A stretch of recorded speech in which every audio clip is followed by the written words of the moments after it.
How are we all doing today on this Monday morning, August 17th? Welcome to Glenn's Dynamic Sports Corner on 12OZSportsRadio.com. I am your host, Glenn Kaplan. We are live in Baltimore, Maryland, which is home of the Baltimore Orioles and the Baltimore Ravens, Birdland. Who's excited for today's show? I hope you all had a wonderful weekend and are ready for today and the week to get started nonetheless. And ladies and gentlemen, this is the 95th show today. We are only a few more shows away from show number 100 on here. And I'm probably going to be talking about that at the very beginning of each and every show before we get to that mark. So I just wanted to let you all know that we are very close.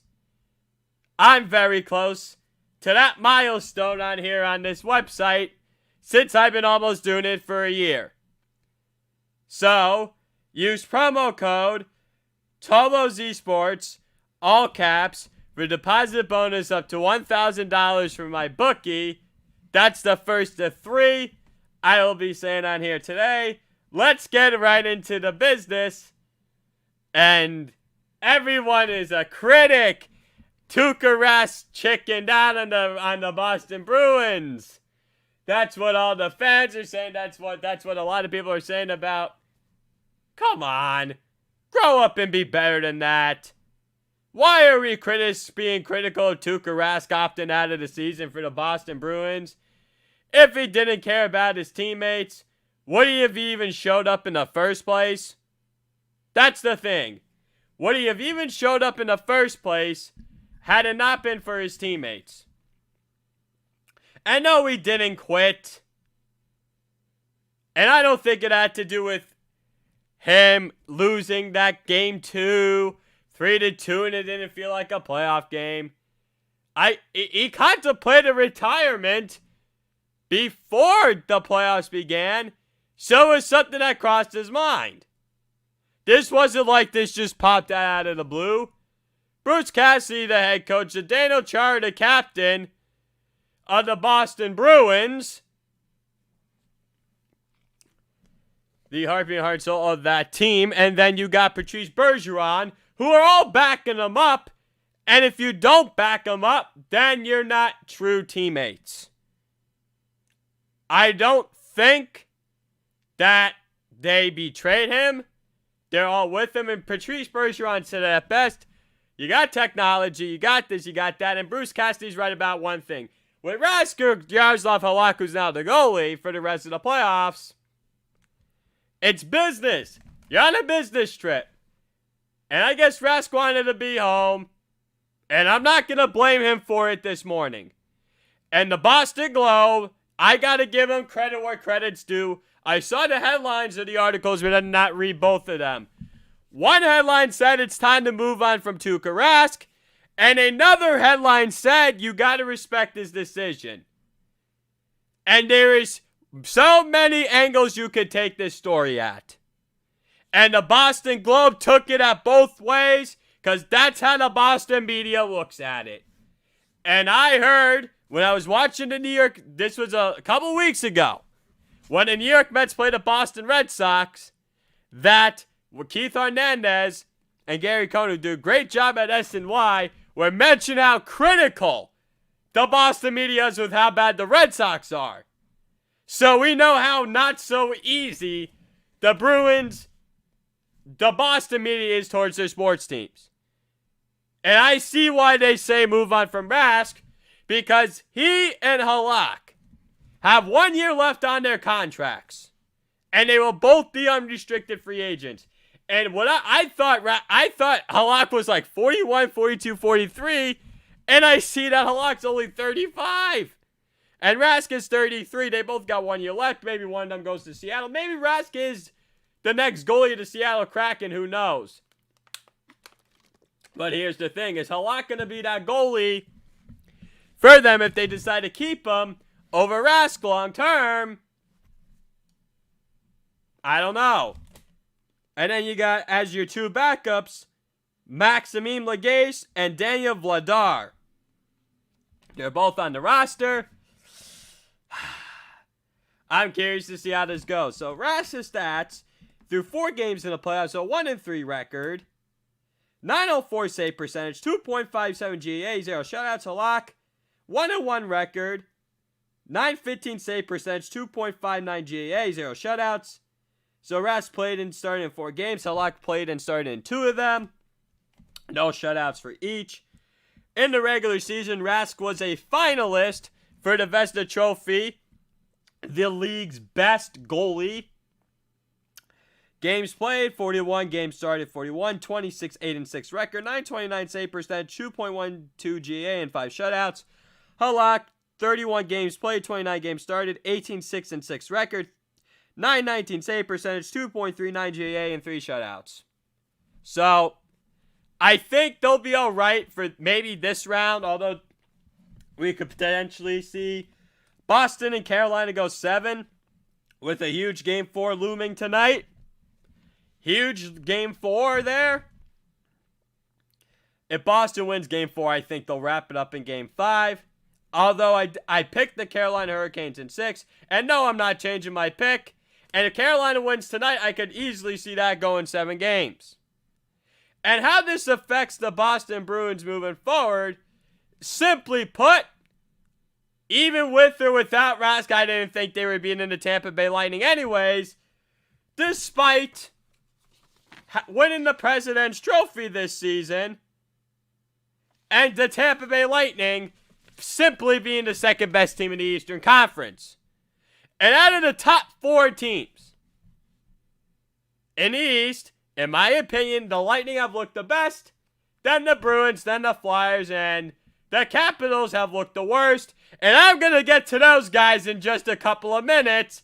And I can't believe how completely disgusted I am with the way they have looked in the first 3 games of this series. And maybe there may be more changes with them, but I'll have to get into that in just I'll dive into that in just a couple of moments. But let's see, though, nonetheless, what happened in Game 3 between Boston and Tampa Bay. Not Boston, Tampa Bay. Boston and Carolina, excuse me. Second period goals. Charlie Coyle, 14 seconds in, assisted by Brad Marchand and David Krejci. Third period goals. Boston, Sean Kuraly, 116, assisted by Charlie Coyle and Charlie McAvoy.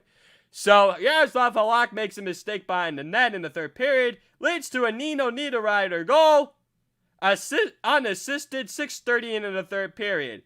Empty net goal for Brad Marchand, 1929, assisted by David Krejci. Yaroslav Halak, 29 saves for the Boston Bruins, and Peter Mrazek plays well once again with 36 saves for the Carolina Hurricanes. And Andrei Svechnikov also got hurt in this game. He accidentally got tangled up by Zdeno Chara. I read a tweet, and I didn't watch the game, but I was like,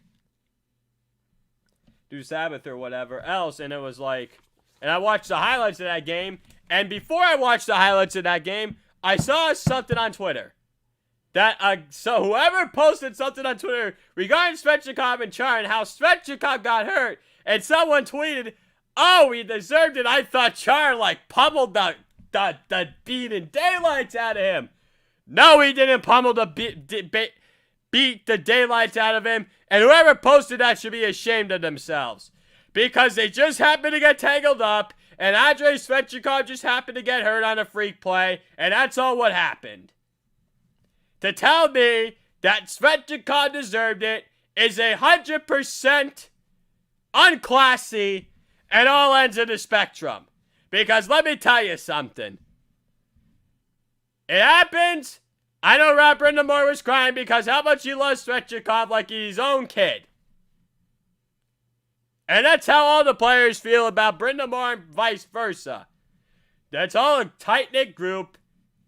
And maybe they'll probably try to find a way to rally around Svechnikov. That's what just happened last year when Svechnikov fought Alex Ovechkin and against the Washington Capitals down 2-0. They happened to win that series. And speaking of these Washington Capitals. How on the planet Earth is this team down 3-0 in a best-of-7 series against the New York Islanders? And now I truly believe that whenever the series ends, and I truly believe it's either over in Game 4 and Game 5, and that the Islanders had never blown a 3-0 lead, and the last 10 times it's happened, 7 of those times have been sweeps. And whenever the Washington Capitals lose the series, Todd Reederin is done. You simply cannot keep him because this team's got talent. Yes, I know they're older. But the problem goes beyond that. The problem starts behind the bench. And they should have never gotten rid of Barry Trotz to begin with. And look at the success the New York Islanders have now. And I looked at this stat last night. If the Islanders face the Flyers next round, the Islanders beat them all 3 times in the regular season, and Barry Trotz knows how to cook things up in the playoffs. He's the fantastic chef in the kitchen. I mean, I didn't think the Islanders had great personnel, but I guess he's got enough ingredients in the kitchen with Matthew Barzal, Anthony Beauvillier, Anders Lee, Brock Nelson, whoever else on that team, and he puts out a pretty good food. He puts out a good product on the ice, good food. It's good enough to eat, and they win all these hockey games. That's what's going on with the Islanders right now. He's making the Islanders good food into great food. That's what he's doing with this Islanders team right now. And I'm just even hungry just even talking about this. Maybe I shouldn't bring up food again on this show, but I felt like it was a good analogy to bring up. So just 4:28 into the overtime session, with the game tied at 1, Matthew Barzal, a sweet backhanded goal, and Braden Holtby simply had no chance, and it was his best game all series, but it simply was not enough. So, in that game, let's see the goal scoring. So it was 15:32 remaining in the overtime session. As I just said, it was an amazing backhanded move that faked Washington Capitals goalie Braden Holtby out of his shoes. It was assisted by Jordan Eberle and Derek Brassard. Yuck! And the key thing that led to that goal, and this wouldn't have happened if this didn't happen, Jakub Vrana was denied twice on a fast break in overtime just a minute earlier for the Washington Capitals by Semyon Varlamov, who actually happened to be with the Capitals at some point in his NHL career. It was real early in his NHL career. I remember him being the goalie of that team in 2009 where they blew that 2-0 lead against the Pittsburgh Penguins, and Pittsburgh went on to win the Stanley Cup in 7 games against the Detroit Red Wings. So he finished the game with 22 saves. Varlamov played a solid game, and as I said about Braden Holtby, by far his best game of the series, but it was obviously not enough. He finished the game with 32 saves.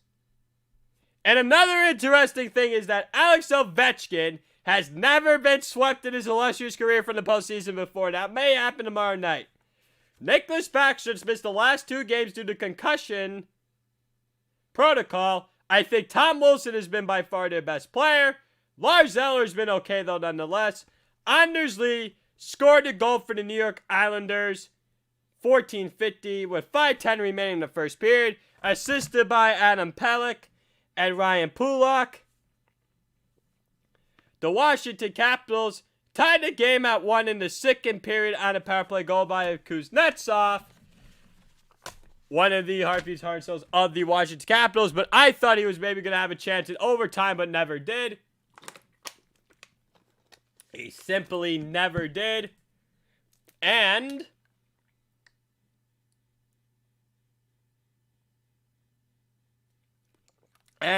can they call back? Do they have the talent to come back 3-0? Yeah, but it's not going to happen. So what is going to happen to this team whenever they do lose? as I've said, they're going to fire Todd Reeder in. I think you got Gerard Gallant, who's out there, who was recently fired from the Vegas Golden Knights, led them to a Stanley Cup final. They happened to lose to the Washington Capitals in 5 games in its inaugural season in 2017-2018 season. And then Peter Laviolette, who was recently fired by the Nashville Predators. He's been to 2 Stanley Cup finals in 2010 with the Philadelphia Flyers in 17. They lost in 6 games to the Chicago Blackhawks. And then in as also as an 8 seed in 2017 with the Nashville Predators and lost in 6 games to the Pittsburgh Penguins. And speaking of the Pittsburgh Penguins, that's who the New York Islanders swept last season. And they're now looking for another one this season against Washington. It seems as if they folded on nonetheless. A change will be coming anyways for this hockey team in the offseason, though, nonetheless. So, next series I want to talk about. And I'm been paying attention more to the east side than the west side, although I'm checking scores and whatever else all the time. The game that I watched yesterday, and this series has all the ingredients to go 7 games. The Calgary Flames and the Dallas Stars. This might have been the craziest game of the weekend yesterday. Excuse me. I picked Calgary in 6, but I wouldn't be surprised if this lasted 7. I knew it was going to be a tough draw when this series began. And I smelt it from a mile away that this was going to be the best Western Conference series. Although I got to give props to Vancouver making it a series against the St. Louis Blues, although that's 2-1 Vancouver leads. Despite losing last night, they got to play Game 4 tonight. And there'll be more interesting games tonight, but let me get back to this Calgary and Dallas game. So John Klingberg, with 3:55 remaining in overtime, and Cam Talbot never saw the shot. Is assisted by Jamie Benn Esselindell, parentheses 1605. Dallas was also the ones that sent the game into overtime as well, though. Pavelski scored a game-tying goal with 11.8 seconds remaining in regulation, parentheses 1948. It was his 3rd goal in the game, and it was the first time in Dallas Stars history that a player recorded a hat trick in a playoff game. And that goal was assisted by John Klingberg and Tyler Seguin. Also, there was a goal that was overturned, and it would have tied the game at 4. But Calgary decided to use a coach's challenge with 2:29 in regulation remaining because Corey Perry interfered with Cam Talbot. So the goal was overturned. There's no goal. Perry was frustrated, but Dallas stayed the course, and that's why they won the game. As I said, the tables have turned in this series, and Calgary let one slip away big time in this one, though. Their defense may cost them once again, just like the first round series against the Colorado Avalanche, downright torched them. Their defense may cost them once again, just like the first round series against the Colorado Avalanche last season, 5 games where Nathan MacKinnon, the heartbeat and heart soul of the Colorado Avalanche,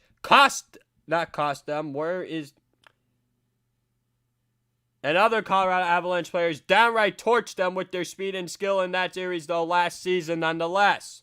So the other goals in this game: first period, Dallas, Joe Pavelski, 18-11 power play goal, assisted by John Klingberg and Tyler Seguin. Second period, Calgary, Johnny Gaudreau, 154 power play, assisted by Sam Bennett and Sean Monahan. Dallas, Joe Pavelski, 314, assisted by Blake Comeau and Asa Lindell. Calgary, Sam Bennett, 357 power play goal, assisted by Sean Monahan and Johnny Gaudreau. Calgary, Sam Bennett again, 1450, assisted by Milan Lucic. Dallas, Denis Gurianov, 1923 power play goal assisted by Miro Heiskanen and Roope Hintz. Third period, Calgary, Tobias Ryder, 3:11 shorthanded goal assisted by Derek Ryan and Rasmus Anderson. All of Ryder's goals this postseason will be recorded shorthanded, though. And this is one of the few times in NHL history that a player scored at least 3 shorthanded goals in the postseason. So Anton Khudobin started in place of Ben Bishop, recorded 36 saves for the Dallas Stars. Cam Talbot recorded 57 saves for the Calgary Flames, though nonetheless.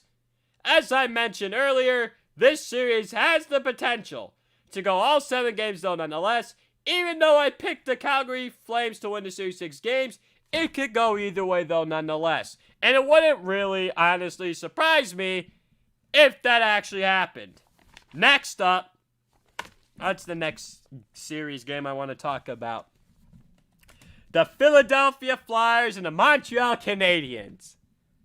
I saw it again, and I've witnessed it last night.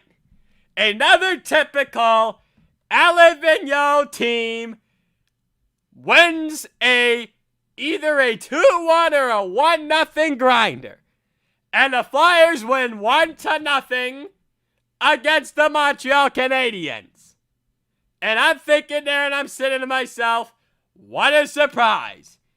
Happens every year in the playoffs. The Canucks, the Rangers, Vancouver, New York, and now it's happening in Philadelphia between our very eyes.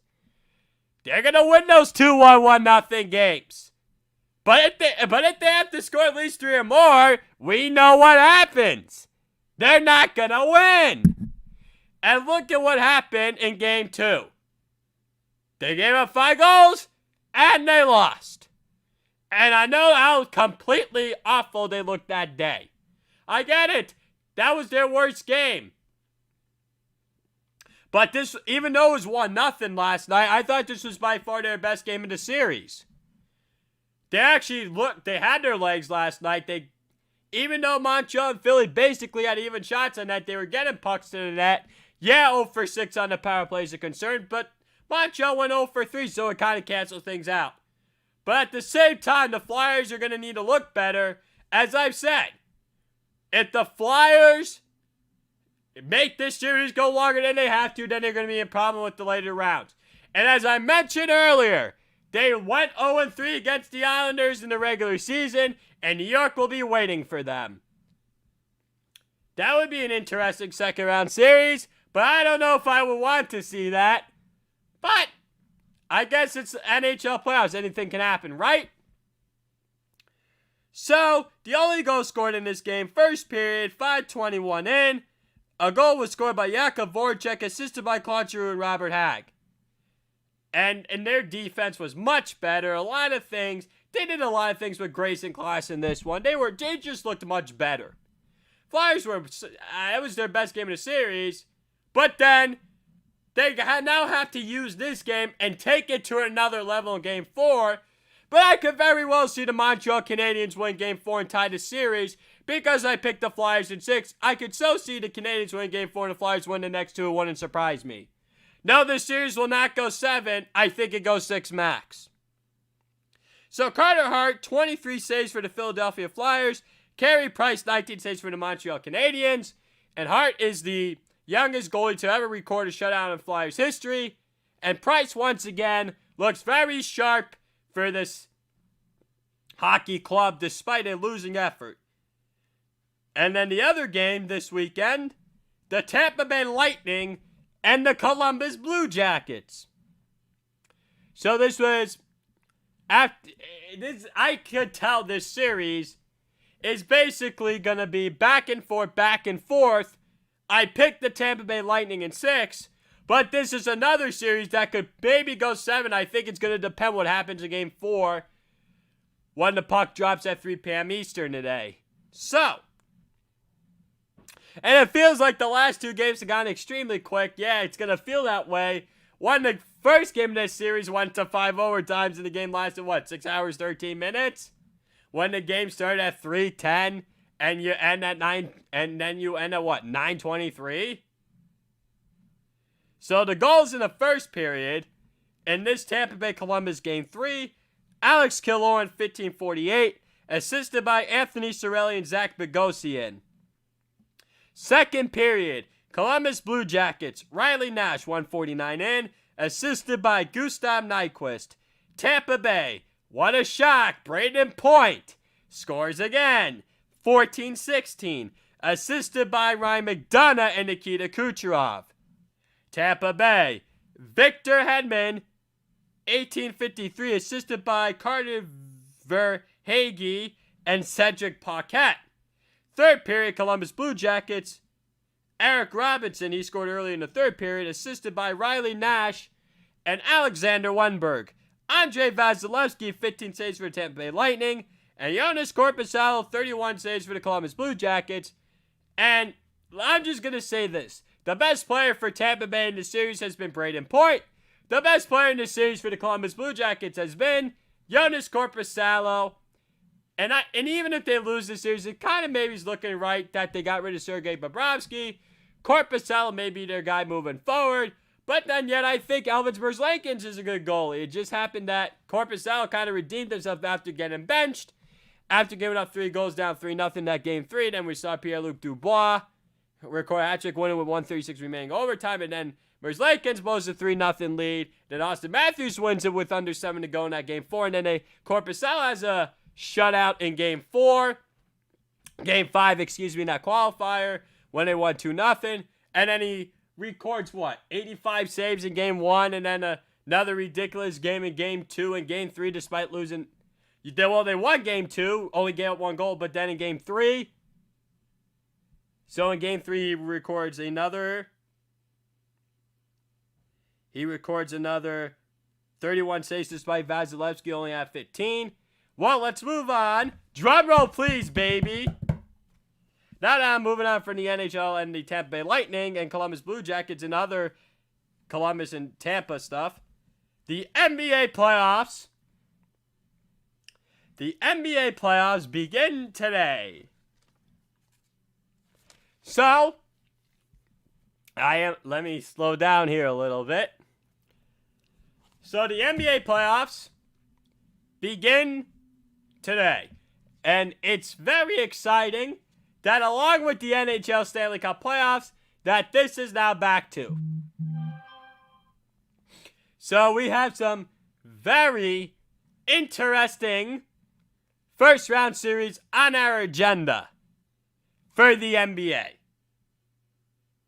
But before I could preview the NBA first round playoff series, let me read this little thing that I wrote on my script. The bubble games for the seedings were excellent.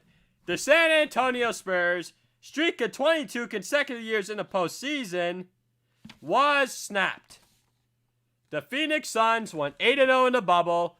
Devin Booker was amazing in the bubble, and head coach Monty Williams addressed his team, but it wasn't enough that the Phoenix Suns, despite going 8-0, were in the playoffs. But maybe they will build off of this for future success and for next season, going into 2020-2021. And so someone posted on Twitter, I showed this to my brother Jacob, and so I don't know. There's a SpongeBob episode of when Mr. Krabs gets his $1 millionth. And there's a guy that hands Mr. Krabs his $1 million earned.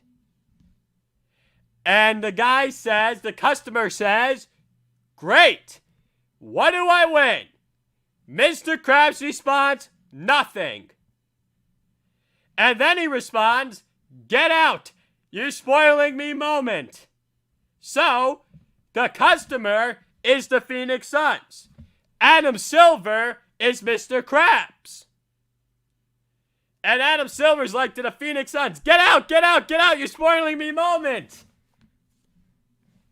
Yes, that's what it was like. And my brother Jacob thought that was very funny, and so did I.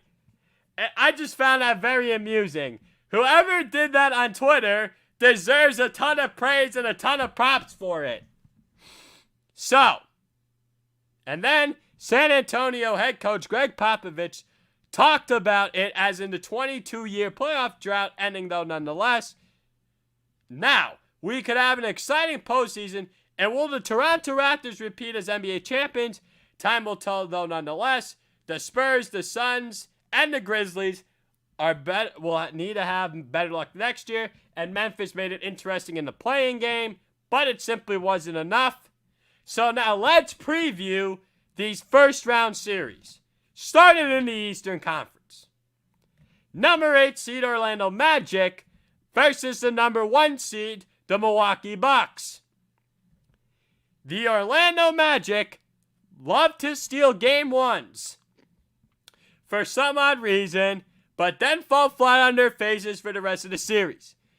Orlando would be the great Cinderella story if these tournaments were one and done, but that simply doesn't work like that in the NBA with these best-of-7 series. Now, if it'd be a best-of-5, then maybe they could put in the more scares to some people. Aaron Gordon and Nikola Vucevic will be good in the front court. Markelle Fultz has revived himself with the Orlando Magic after being traded from the Philadelphia 76ers. Now, this is teams coached by Steve Clifford that have done a nice job with coaching the Magic this season, though. Mo Bamba, not playing the rest of the year because of the coronavirus. And then, as for the Milwaukee Bucks, it is unfinished business for Giannis Antetokounmpo, Chris Middleton, Dante DiVincenzo, and the rest of the crew. Mike Budenholzer is a good coach, but can also be great and excellent, though. Milwaukee cannot mess around this series. The pick, Milwaukee Bucks in 5. Game 1 of the series will begin Tuesday, 1:30 p.m. Eastern on TNT. Number 5 seed Indiana Pacers against the number 4 seed, the Miami Heat. This is going to be the most interesting first round series in the Eastern Conference. Indiana and Miami are both scrappy basketball teams. TJ Warren has been hot for the Pacers, and the NBA released 2 teams for the all-bubble team, and TJ Warren was on the first team with Devin Booker, Damian Lillard, Luka Doncic, and James Harden, and TJ Warren, you'd be your center, it'd be like all small ball. And I don't remember who was on team 2, but it was also a pretty good team. Caris LeVert actually happened to be on that team, and Kawhi Leonard did too. And I don't think Giannis or LeBron or any of those other players made it. So, Victor Oladipo, Miles Turner, and Malcolm Brogdon are good as well. However, Bam Adebayo, Goran Dragic, Tyler Herro, Duncan Robinson can also shoot the basketball. This will be a good coaching exhibition. Well, it's not an exhibition, but if you want, I call it exhibition because if you want to see how two of the premier coaches in the NBA coach, these are two of the better guys to learn from. With McMillan and Spoelstra. Jimmy Butler for Miami and Domantas Sabonis for Indiana are also good as well, though. At the end of the day, I believe the series is going to come down to execution. Oh, it's Miami 5 seed and Indiana the 4. I had 5 for Indiana Pacers for Miami Heat. Nah, it really doesn't matter, to be honest, because there's really no home crowd. Although it's just one extra, I guess we could say, neutral or virtual home game for the Pacers, and one more extra virtual fans game for the Pacers. But anyways, I'm going to take the pick, the Miami Heat in 7, and game 1 of the series will begin on Tuesday, 4 p.m. Eastern on TNT. Number 7 seed Brooklyn Nets versus number 2 seed Toronto Raptors. It will be Caris LeVert basically versus everybody else on the Raptors. Jacques Vaughn versus Nick Nurse. Pascal Siakam is a beast. Both teams play hard, but Toronto is deeper than Brooklyn. Norman Powell, Marc Gasol, Serge Ibaka, Fred VanVleet, Chris Boucher, OG Anunoby, Matt Thomas play both sides of the floor well for Toronto. Jared Allen, Tyler Johnson, Timothy Luwawu-Cabarrot, Joe Harris, and Udonis Kuruc have played alright for the Brooklyn Nets. This could be a closer series than people anticipate, but Brooklyn will be more serious contenders when Kevin Durant and Kyrie Irving join them back next season, along with Spencer Dinwiddie nonetheless. So here's what I'm going to say, and this is what someone told me this morning. Rudy Goodwin, a good listener of the show here, I commented on a Facebook status. He's like to me, he's like, he's a big NBA fan. Give me your picks. And I said to him basically what I'm going to be sharing to him on the show now. I shared to him this morning what I'm sharing on the show here. But I still got 5 more series to preview. So about this Nets series, I told him, I said the Raptors are going to win this series in 6. As I just shared with you guys. And he's like to me, he doesn't see that happening, but he says that the Nets somehow extend that series to 6 games, that he truly believes Caris LeVert's going to get a big payday, and that might actually be true, that Caris LeVert may get a payday. That actually would not be surprising.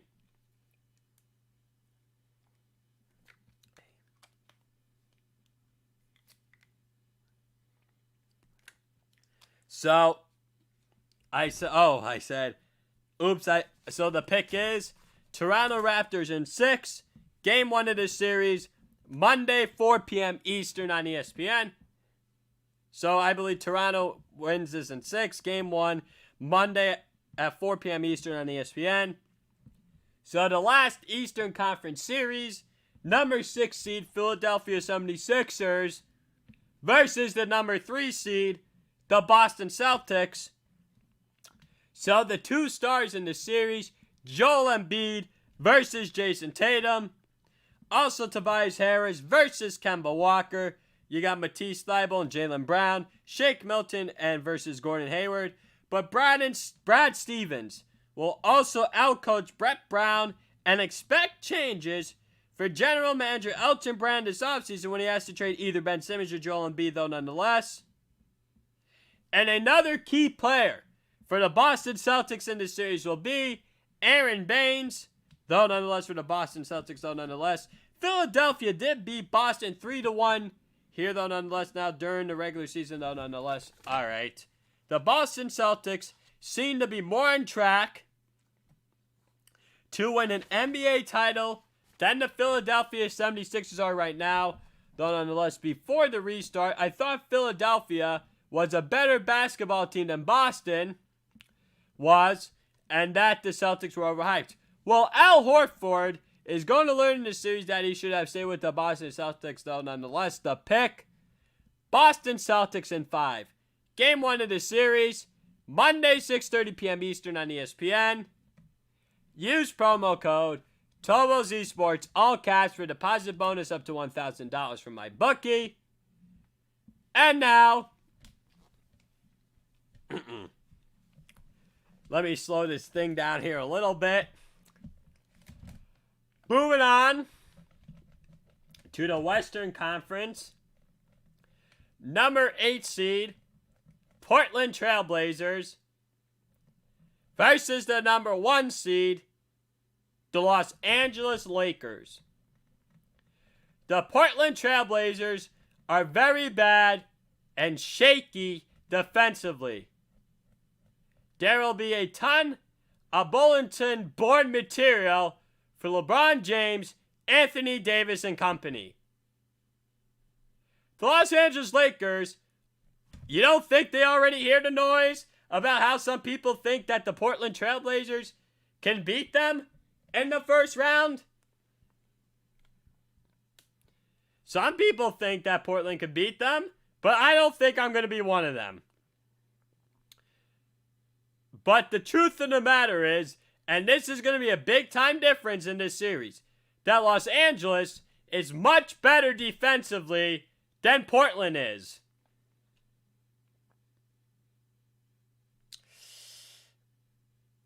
Frank Vogel versus Terry Stotts will be a very interesting coaching matchup. Damian Lillard is a man on a mission right now, ever since missing 2 free throws that could have won them the game against the Los Angeles Clippers just a week ago. CJ McCollum is also playing with a back injury, but give props where credit's due to CJ McCollum. He's doing a lot of things with grace and class. He's playing, he's not complaining, and he's doing a lot of things well. The difference in the series will be Jusuf Nurkic. No, let me say this. The potential difference in the series will be, how will Jusuf Nurkic and Zach Collins be in the front court for the Portland Trailblazers? And then for the Los Angeles Lakers, how will Danny Green be offensively and defensively because he's a solid two-way player? And JaVale McGee, I think, is going to have a couple of decently big games in the series as well for the Lakers. You also have J.R. Smith and Kentavious Caldwell-Pope, Alex Caruso.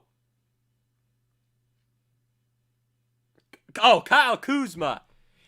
Kyle Kuzma has also got to perform. The pick, Los Angeles Lakers in 6. And let's see when Rajon Rondo returns.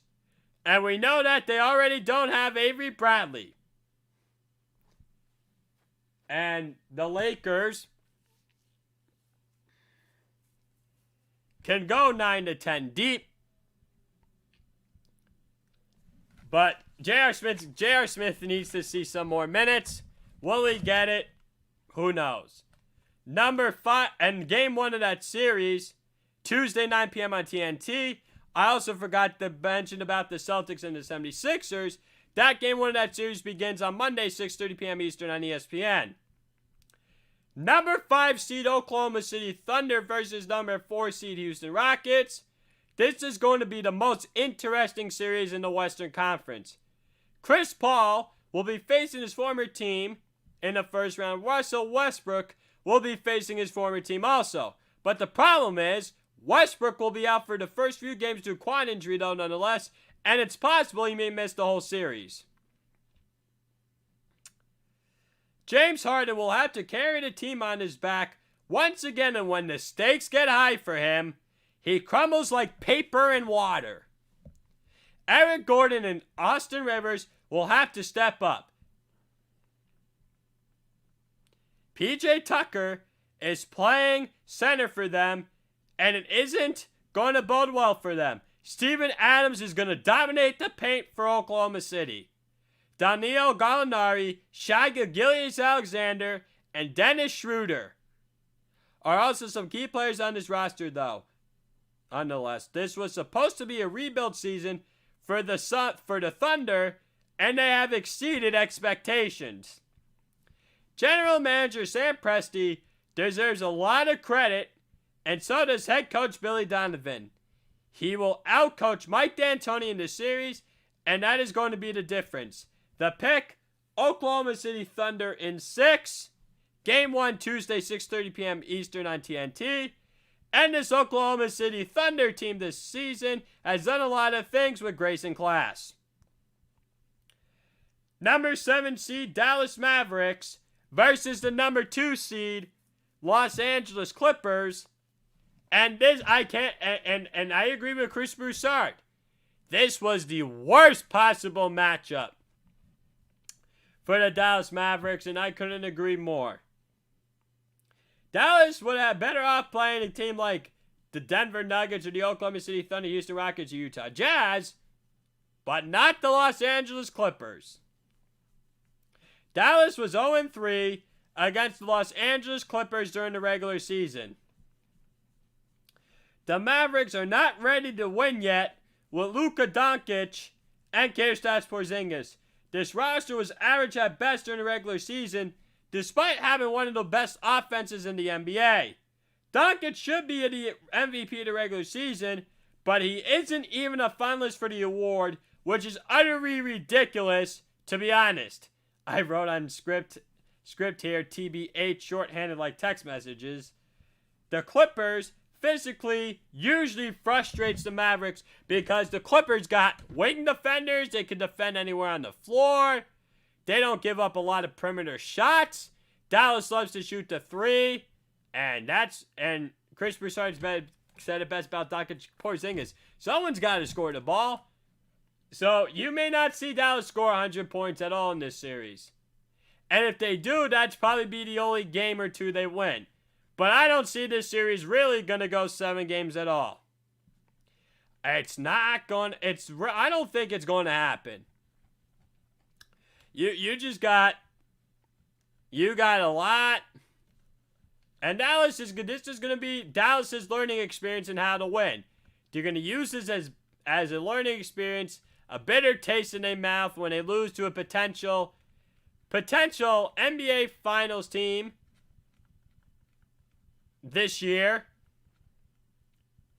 And you got Kawhi Leonard and Paul George will be under immense pressure to perform for Los Angeles. Patrick Beverley, Ivica Zubac, Landry Shamet, Patrick Patterson, Marcus Morris, Montrezl Harrell, and Lou Williams are a part of this deep Los Angeles Clippers squad coached by Doc Rivers. Rick Carlisle coached the Dallas Mavericks, but Dorian Finney-Smith, Tim Hardaway Jr., and others will need to step up big time for Dallas if they want to have a chance to win the series, but the odds are they will learn the hard way this season in order to grow for years to come, though, nonetheless. So, Leonard and George versus Porzingis and Doncic. And then I'll give you each team's third best player. I'll go with Finney-Smith and then Hardaway Jr. And then for the Clippers, it's probably Lou Williams. And let's go with Montrezl Harrell. And I pick in the series, the Los Angeles Clippers in 5. Game 1 of the series begins Monday night, 9 p.m. Eastern on TNT. And then, last but not least, the number 6 seed Utah Jazz versus the number 3 seed Denver Nuggets. Utah already doesn't have Bojan Bogdanovic. They may be without Mike Conley for the entire series as well due to the birth of his daughter, and that's why he's out for right now. He returned to his home in Columbus, Ohio, left the bubble at the Walt Disney Studio Resorts in Orlando, Florida. Conley's one of the most important players on this Utah Jazz team. After Donovan Mitchell and Rudy Gobert, what else does Utah have? And Donovan Mitchell congratulated him, Conley as in, when the birth of his daughter, and he posted a picture on his Instagram, his Twitter account. He's like, things are bigger than life. So he understands why Conley left the bubble, but then yet again, guys like Mitchell and Gobert got to understand, hey, we still got business we got to take care of here, and we still got to perform our very best. But this is where Utah's in trouble. The Denver Nuggets may be the deepest team in the NBA, other than the Los Angeles Clippers and the Toronto Raptors. Michael Porter Jr.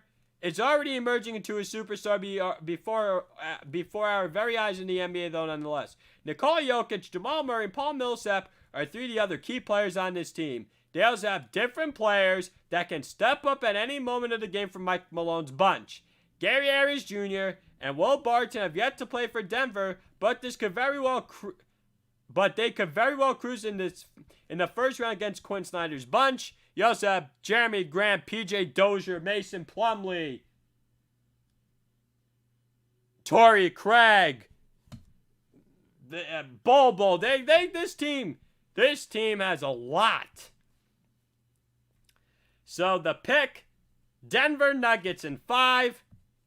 Game 1 of the series is going to be Monday, 1:30 p.m. Eastern on ESPN. And I cannot wait for the NBA playoffs to begin today when the number 6 seed Utah Jazz tip off against the number 3 seed Denver Nuggets on Monday, 1:30 p.m. Eastern on ESPN. That will be the first game. And then let me just remind you the other games. And then 4 p.m. on ESPN, number 7 seed Brooklyn Nets take on number 2 seed Toronto Raptors. 6:30.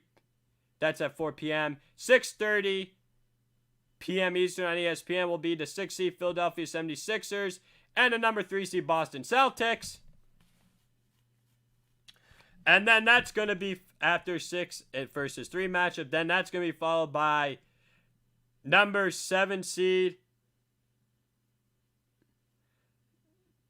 Dallas Mavericks versus number 2 seed Los Angeles Clippers. I meant not TNT. That game's going to be on ESPN. Excuse me. Not TNT. It's a quadruple header on ESPN today. So then on Tuesday, that's the quadruple header for TNT. 8 seed Orlando Magic versus number 1 seed Milwaukee Bucks. Starts at 1:30 on Tuesday at 1:30 p.m. Eastern on TNT.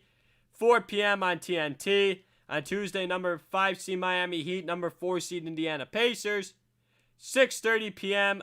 Eastern on TNT on Tuesday will be number 5 seed Oklahoma City Thunder versus number 4 seed Houston Rockets. And in the final of Game 1s on Tuesday on TNT at 9 o'clock, Eastern will be the number 8 seed Portland Trailblazers against the number 1 seed Los Angeles Lakers. And that may be the most hyped 8-1 series matchup we have ever seen, maybe in our NBA lives. We will see. So, in the final few minutes, we'll talk about the National Football League, Tom Pelissero, NFL Network. Free agent Des Bryant is expected to travel to Baltimore this week for a workout with the Ravens. Sources tell at Slater, NFL, and me. He's 31 years old. He's played in 113 games in his career. 531 receptions, 7,459 yards, 73 touchdowns. He hasn't played since 2017, so I'm curious to see how he would do with Lamar Jackson. Alex Smith, off the PUP list. Good news for him. He almost died. I mean, really. Excuse me. You got to give props to him where credit's due for making things work coming off the PUP list. 166 games in his career, 94, 66, and 1, 3,082 for 4,941, 62.4 completion percentage, 34,068 yards, 193 touchdowns, 1 interceptions, 570 rushing attempts for 2,601 yards and 15 touchdowns, caught 3 passes for -7 yards in his career. So, Smith, we'll see if Ron Rivera wants to start him this year and what that does with Dwayne Haskins. Haskins played with 2-5 record last year. 9 games, 58.6 completion percentage, 1,365 yards, 7 touchdowns, 7 interceptions, 23 years old. Smith, 94, 66, and 1 record. Haskins was 2-5. 1 and what is it for Haskins? 2-5. He completed 119 to 203 of his passes last year as well. Also rushed for 101 yards on 20 carries. And then the Washington football team, they also made another move today. Hired Jason Wright as new team president. He's good for him. It seems like he's worked hard to earn this position. He played in the NFL before. Let's see how the culture changes with this Washington football team after Dan Snyder, I was calling basically for his head and that he should sell the team. Maybe he's not going to sell the team, but maybe this is a wake-up call after the woman sexual